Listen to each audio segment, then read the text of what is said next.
Rodger, you shared with us in your lecture at the Youth Ministry Initiative that the key to this linkage between resilience and joy is the search for core purpose, this question by the young person for what purposes have I been created.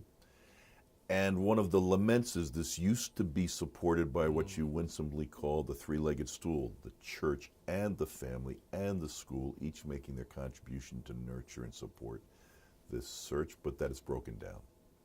And when I imagine how we might help churches, youth ministries, etc., respond to this, one can well imagine what the resources are for the youth minister to create space for vocational discernment. That's our business, and we train youth ministers in that.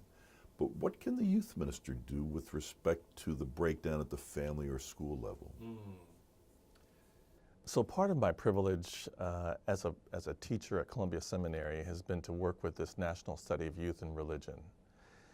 And the National Study of Youth and Religion, the latest iteration of this longitudinal survey of American young people, has indicated that there are several factors that are significant, most significant in helping a young person stay involved in the community of faith into their young adulthood, whether that's in their original church of nurture or wherever they find themselves in the world. And what's intriguing to me is this latest piece of longitudinal research has indicated that the significance of parents and caregivers articulating and demonstrating a commitment to Jesus Christ and the body of Christ is huge. It carries an incredible amount of weight. And what that called, in my mind, was a memory, even as a pastor's kid, which I am, of my earliest abiding, sustaining memory of every morning seeing my father in a chair in the living room by a little lamp reading his Bible. That is my single longest, most sustainable and abiding memory of my dad. Years later, I asked him, "So Dad, every morning I see you reading the Bible. Are you a slow reader?" And Dad laughed and said, "Why are you asking?" I said, "Because you're reading the same thing. Aren't you finished yet?" And then Dad, for the first time I can recall, I think I was 11, he said, "You know, Rodger, I finished the Bible several times, but I keep on reading it." And I said, "Why?"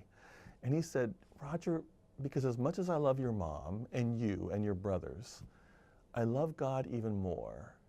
And one of the best ways I believe I can show my love for God is by reading the Bible. It helps me love God more." Well, that's a powerful statement of core purpose and integrity. And to have my father articulate that and demonstrate it greatly helped me love the Bible as well. We have got to help our parents and caregivers not only demonstrate but also articulate, what does this faith mean for you? What does it mean to be a follower of Jesus? And why do you show up at church? Not just to make our young people get up on Sunday mornings, but because they believe this is the best way they can show of loving God and enacting God's reign in the world in some way.